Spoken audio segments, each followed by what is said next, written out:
Welcome to our YouTube channel. आपका हमारे YouTube channel पे स्वागत है। और आज हम डिस्कस करने जा रहे हैं रिट ऑफ प्रोहिबिशन पे। सो स्टार्ट करते हैं। रिट ऑफ प्रोहिबिशन का मतलब क्या है? इसका मतलब है स्टे या कोई order, stay and order. Okay, किसी को स्टॉप करना, ठीक है, इसका मतलब ये है। Now a writ of prohibition is issued to prevent the inferior court. किसको किया जाता है?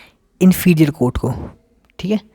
इन्फीरियर कोर्ट को हम प्रोहिबिट करते हैं, प्रिवेंट करते हैं उसको, या किसी भी ट्रिब्यूनल को हम प्रिवेंट करते हैं फ्रॉम एक्सीडिंग इट्स ज्यूरिडिक्शन, ताकि वो अपनी ज्यूरिडिक्शन को एक्सीड ना कर पाए, ठीक है, और acting contrary to the rules of the natural justice, ठीक है। Now the writ is issued when the lower court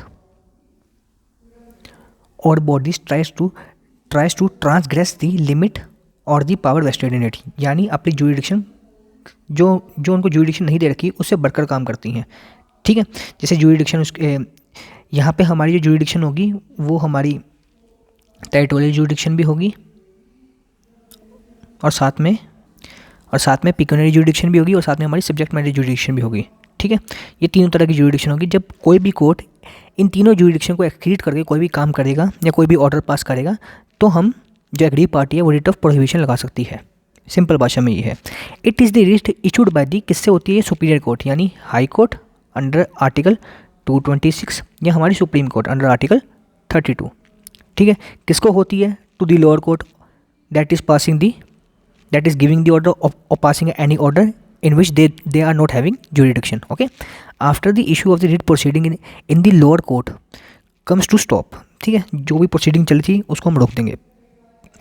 The court of prohibition, sorry, the writ of prohibition is issued by the high court और supreme court, जैसे मैंने अभी आपको बताया, to any inferior court जो कि prohibit करती है to continue the proceeding in the particular case where it has no jurisdiction to of the trial. उनकी ज्यूरिडिक्शन ट्रायल करने की नहीं थी, लेकिन फिर वो ट्राई कर रहे हैं या उस ट्रायल में कोई भी ऑर्डर पास कर रहे हैं, तो उसमें हमारा ये होगा। While the writ of the mandamus commands doing of the particular thing, the writ of prohibition is essentially addressed to the subordinate court commanding inactivity. उनको रोका जाता है कि तुम ये चीज़ नहीं करोगे, ठीक है। Now the next slide is writ of prohibition is this not available against the public officer not vested with the judicial और कोजाई जुडिशियल पावर। यानी इससे हमें क्या समझ आता है कि हमारा जुडिशियल या कोजाई जुडिशियल जो भी अथॉरिटी फंक्शन कर रही है उन्हीं के अगेंस्ट हो सकता है ये, यानी पब्लिक फंक्शन जो परफॉर्म कर रहा है उसी के अगेंस्ट होगा, या जो पब्लिक ड्यूटी परफॉर्म कर रहा है उन्हीं के अगेंस्ट होगा, उसके अलावा कहीं नहीं हो सकता, ठीक है। The Supreme Court can issue the writ only when the fundamental rights is affected. A writ of prohibition is issued primarily to prevent an inferior court और tribunal from exceeding is jurisdiction. ये अब तक आपको समझ आ गया होगा। और rules of natural justice के खिलाफ काम नहीं कर सकते वो। Now it is issued by the superior court to the inferior court that is transgressing और usurping the jurisdiction with which it is not legally vested, ठीक है। Now there is a case in this S Govind Menon versus Union of India. Prohibition is not a continuation of the proceeding to be prohibited. It is the object. Its object is on the contrary to arrest the inferior jurisdiction proceeding. उसको हम रोक दिया जाएगा, ठीक है। Now next slide. It is a collateral matter progress essentially between the two tribunals, an inferior one and the superior one. यानी एक inferior court होगी जो कि हमारे jurisdiction से exceed करके काम कर रही है, एक हमारी सुपीरियर कोर्ट होगी जिसको हम जाके रेट लगाएंगे, यानी जो कि हाई कोर्ट भी हो सकती है और सुप्रीम कोर्ट भी हो सकती है, ठीक है।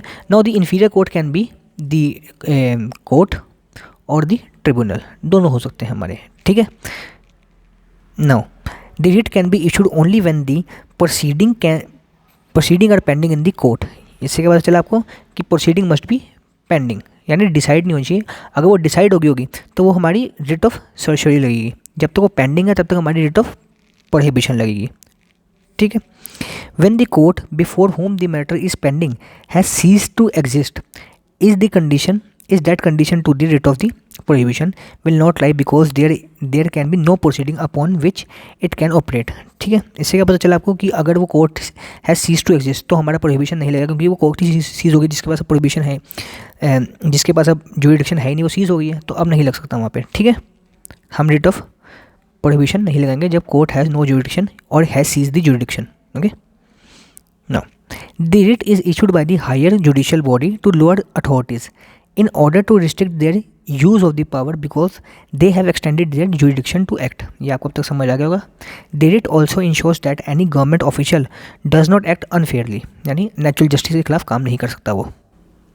Now the case is P.S. Subramaniam Chatter versus Joint Commercial Tax Officer. The court held that issue of the writ of prohibition can only be done when the petitioner can prove that any government official has the duty, जैसे मैंने आपको पहले बताया था, public duty perform कर रहा है और पब्लिक फंक्शन परफॉर्म कर रहा है जिसकी वजह से उसने एक्सीड कर ली अपनी जुरिडिक्शन, तो ही हमारा रिट ऑफ प्रोहिबिशन इंक्लूड होगा, एक्सरसाइज कर सकता है कोर्ट. ठीक है, तो इसमें कोर्ट जो है superior court gives the order to the inferior court, जिसमें उसको स्टॉप किया जाएगा या रिस्ट्रिक्ट किया जाएगा फ्रॉम प्रोसीडिंग फर्दर. ओके, और ये हमारा तभी होगा जब matter is pending, not decided. Okay, चलो. Now the other important question is what is the difference between prohibition and certiorari. अब ये दो तरह की रिट हैं, इनमें फ़र्क क्या है, अब इनमें डिफरेंस क्या है, अब हम देखेंगे इसमें डिफरेंस क्या है. Now prohibition has much in common with certiorari. ठीक है, दोनों एक तरह के सेम ही है क्योंकि हम रोका जा रहा है. Both the writs are issued, किस ऑब्जेक्ट के लिए इशू होती हैं, ऑफ रिस्ट्रिक्टिंग या रिस्ट्रेनिंग द इन्फीरियर कोर्ट, ताकि वो अपनी एक्सीड ना करे जुरिडिक्शन. ठीक है, लेकिन इन दोनों में अब डिफरेंस क्या है, अब हम डिफरेंस पढ़ेंगे इसमें. ठीक है, इसमें डिफरेंस ये है कि when the case is pending before the court but is not finally decided, pending है, नॉट डिसाइडेड है.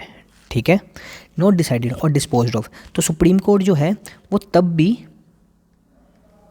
प्रोहिबिशन भी लगा सकती है और सर्चरी भी लगा सकती है. अब आप पूछेंगे कि जब पेंडिंग था और डिसाइडेड नहीं था तो आपने प्रोहिबिशन और सर्चरी कैसे लगा दिया. आपने तो ये बोला था कि सिर्फ प्रोहिबिशन लगेगा जब तक पेंडिंग है. तो इसमें क्या कहा था कोर्ट ने ये कहा था कि प्रोहिबिशन भी लग सकता है और सर्चरी भी लग सकता है. वो कैसे लग सकता है, प्रोहिबिशन तो उसके लिए लगेगा कि तुम प्रोसीड नहीं करोगे फर्दर, पेंडिंग था, फाइनली डिसाइड नहीं हुआ था, पेंडिंग था, तो तुम अब इसके आगे नहीं जा सकते. सर्चरी का था जो पीछे तुमने डिसाइड किया है, कोई भी ऑर्डर, कोई भी आपने हमारा कुछ भी पास किया है. ठीक है, कोई भी ऑर्डर पास किया, कोई भी हमने इंजंक्शन पास किया, तो वो उस डिफेक्ट को ठीक करेगा सर्चरी. ठीक है, प्रोहिबिशन आगे रोक देगा आपको. Okay, now the writ of prohibition and writ of certiorari is issued against those who have the authority to act as the जज. It controls and keeps check of the court proceeding by the judicial or quasi-judicial body. These writs do not provide a remedy against the private body but only against the statutory body. The main difference between the two writs is that the writ of the prohibition is issued when the subordinate court takes up the matter which is out of its hegemony. Okay, यानी उसकी jurisdiction के बाहर है वो. So in this, when the writ is issued, the court has to stop its proceeding. ठीक है, जब हमारा केस पेंडिंग होगा. Whereas the writ of certiorari is the issued when the subordinate court has delivered a decision, समझे, which is out of the judicial power. When a case has already been decided, so on its issue the court has to hand over the files and all the other related documents of the case to the higher court. In some situation the petition of both of the writs can be also be filed. जैसे मैंने भी आपको बताया था कि हम petition दोनों की फाइल कर सकते हैं, सर्चरी भी और प्रोहिबिशन भी. वो आपको मैंने बता दिया था कब कर सकते हैं. Now the other difference, there was a saying by the Supreme Court that was an inferior court takes up for hearing a matter over which it has no jurisdiction. The person against whom the proceedings are taken can move the Supreme Court for the writ of prohibition. ठीक है, and on that an order will issue forbidding the inferior court from continuing the proceeding. लेकिन अब जो सर्चरी है उसमें क्या होता है, if the court hears the cause or the matters and gives a decision, the party aggrieved would have to move to the Supreme Court for the writ of certiorari. Okay, तो ये आपको इसमें समझ आ जाएगा प्रोहिबिशन और सर्चरी के बीच जो मेन डिफरेंस है. Now the case was Lady Dinbai Petit versus MS Norna.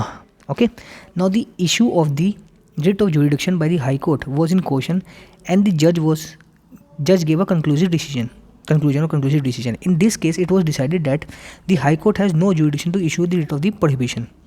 ठीक है, नाउ आपको सिर्फ ये नहीं देखना है, ये डिपेंड करता है केस के हिसाब से.